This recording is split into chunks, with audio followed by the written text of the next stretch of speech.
Bismillahirrahmanirrahim. Assalamualaikum warahmatullahi wabarakatuh. Salam sejahtera bagi kita semua. Semoga kita selalu sehat-sehat dan dalam lindungan Allah Subhanahu wa taala. Amin. Di sini saya sebagai moderator sekaligus pemateri ingin membuka jalannya presentasi kelompok 1 yang berjudul tentang badan usaha. Sebelumnya kelompok 1 beranggotakan yang pertama Raina Putri Khairinka dengan NPM 2021030882. Yang kedua ada Valdio Iqfa dengan NPM 2021030883. Yang ketiga ada Meta Hendrayani dengan NPM 2021030884. Yang keempat ada Salamatul Fauzia dengan NPM 2021030885. Yang kelima ada Wendy Rio Wijaya dengan NPM 2021030886. Baik, langsung saja kepada pemateri yang pertama. Dipersilakan untuk memaparkan materinya. Assalamualaikum warahmatullahi wabarakatuh. Di sini saya akan menjelaskan pengertian badan usaha. Badan usaha adalah kesatuan dari kelompok orang atau modal yang memiliki aktivitas yang bergerak di bidang perdagangan atau bidang usaha lainnya dengan bertujuan untuk menghasilkan laba atau keuntungan. Selanjutnya ada jenis badan usaha. Adapun pengelompokan jenis-jenis berdasarkan beberapa aspek sebagai berikut. 1. Berdasarkan jenis kegiatan yang dilakukan. Contohnya seperti ekstraktif, badan usaha dengan jenis kegiatan yang telah tersedia di alam seperti PT Pertamina, PT Bukit Asam, dan lain sebagainya. Agraris, jenis kegiatan yang berkaitan dengan pertanian seperti PT Perkebunan Negara, Pembibitan, dan Tambak. Selanjutnya, industri, jenis kegiatan peningkatan nilai ekonomi barang mengubah bentuknya seperti PT Kimia Farma. Selanjutnya ada perdagangan, jenis kegiatan perdagangan tanpa mengubah bentuknya seperti PT Matahari Store. Dan yang terakhir ada jasa, jenis kegiatan yang memenuhi dan menyediakan jasa kepada masyarakat seperti PT Bank Rakyat Indonesia. Selanjutnya, 2. Berdasarkan kepemilikan modal. Di sini kita lihat yang pertama, badan usaha milik negara atau BUMN. Badan usaha yang pemilik modalnya adalah negara atau pemerintah, seperti Perjan, PT Kereta Api, PT Timah Bangka, dan PT Peruri. Yang kedua, badan usaha milik swasta atau BUMS adalah modal yang dimiliki oleh pihak swasta baik nasional maupun pihak asing, seperti PT Pupuk Kaltim, PT Jarum, PT Holcim, dan lain sebagainya. Yang ketiga, badan usaha milik daerah atau BUMD adalah yang dimiliki oleh pemerintah daerah, seperti Bank Jabar Banten, Bank DKI, Bank Sumut, dan BPD lainnya.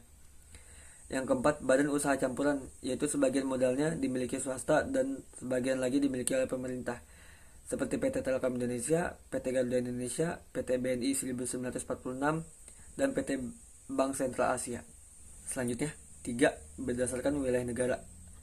Yang pertama, badan usaha penanaman modal dalam negeri, yaitu modalnya dimiliki oleh masyarakat negara itu sendiri, seperti PT Bantul Prima, PT Indofood, dan PT Sido Muncul. Yang kedua, badan usaha penanaman modal asing, yaitu masyarakat luar negeri yang beroperasi di dalam negeri seperti PT DuPont Indonesia, PT Otsuka Indonesia. Terima kasih kepada pemateri sebelumnya. Di sini saya akan menjelaskan tentang bentuk-bentuk badan usaha. Yang pertama ada perusahaan perseorangan. Perusahaan perseorangan merupakan perusahaan yang dimiliki, dikelola, dan manajemen ditangani langsung secara perseorangan. Dan segala bentuk tanggung jawab dan resiko pastinya akan ditanggung secara pribadi, sehingga biasanya modal yang dibutuhkan tidak begitu besar. Yang kedua ada firma. Perusahaan yang didirikan oleh beberapa orang dengan memakai satu nama untuk kepentingan bersama. Modal perusahaan firma berasal dari setoran langsung yang terkait dalam kesepakatan firma. Contoh perusahaan firma yang ada di Indonesia adalah perusahaan Puma, perusahaan Nike, perusahaan firma hukum, perusahaan Diadora, dan lain sebagainya. Yang ketiga ada perseroan komanditer atau CV. Perusahaan yang didirikan dan dimiliki oleh 2 orang atau lebih untuk mencapai tujuan bersama dengan tingkat tanggung jawab yang berbeda-beda. Satu pihak bertanggung jawab bersedia menjadi pengurus dan mengelola perusahaan, sedangkan pihak lain hanya bersedia untuk menyimpan modal dalam usaha dan bertanggung jawab atas utang-utang perusahaan, tetapi tidak bersedia menjadi pengurus atau mengelola perusahaan.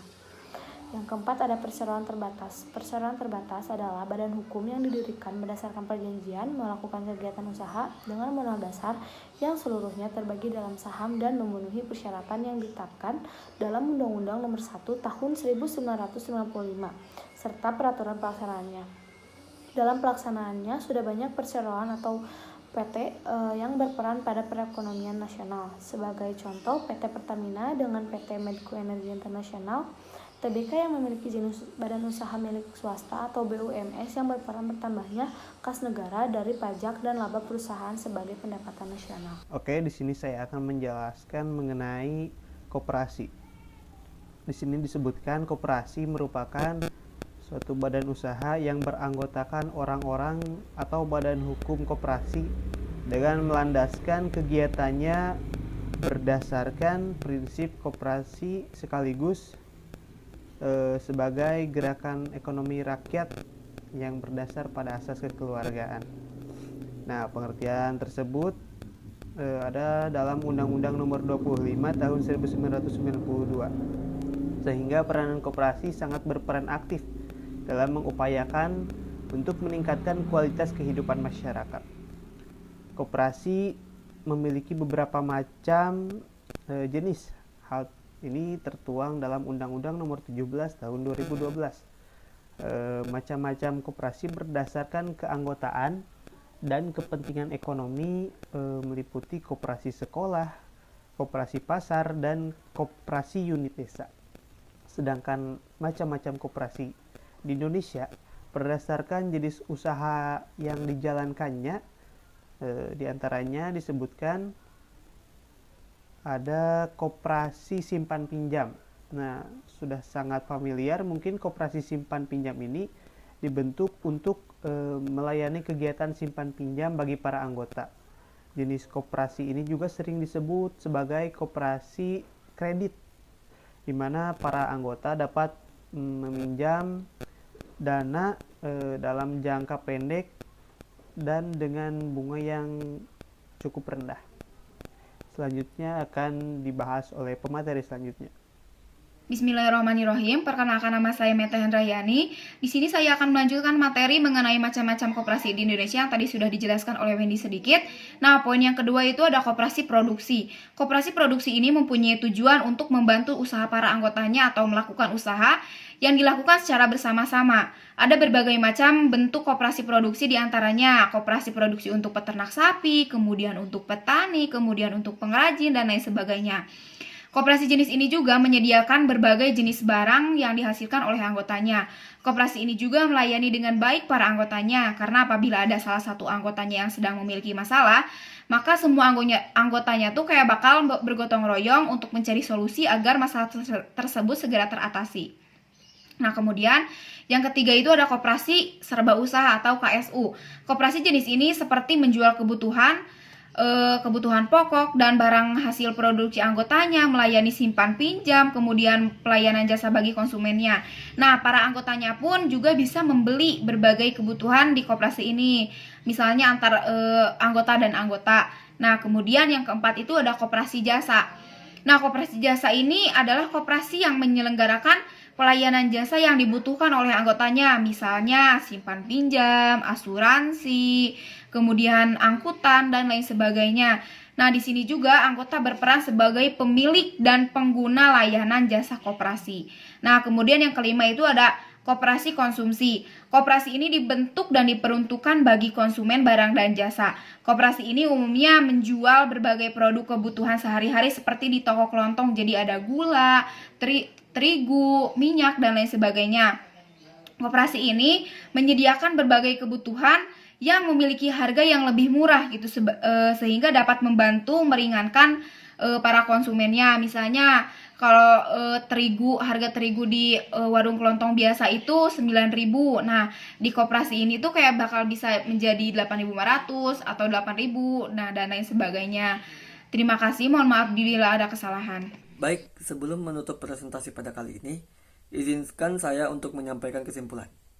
Badan usaha adalah kesatuan dari sekelompok orang atau modal yang memiliki aktivitas yang bergerak di bidang usaha ataupun perdagangan demi mendapatkan keuntungan yang dipergunakan oleh kalangan tersebut untuk menyambung kehidupannya ataupun memutar kembali dan mengembangkan usaha tersebut. Badan usaha banyak jenisnya seperti yang sudah dijelaskan oleh pemateri dari kelompok 1 tadi, yang juga bertujuan jelas dan meningkatkan pendapatan negara. Sekian presentasi dari kelompok 1. Kurang lebihnya mohon maaf. Wassalamualaikum warahmatullahi wabarakatuh.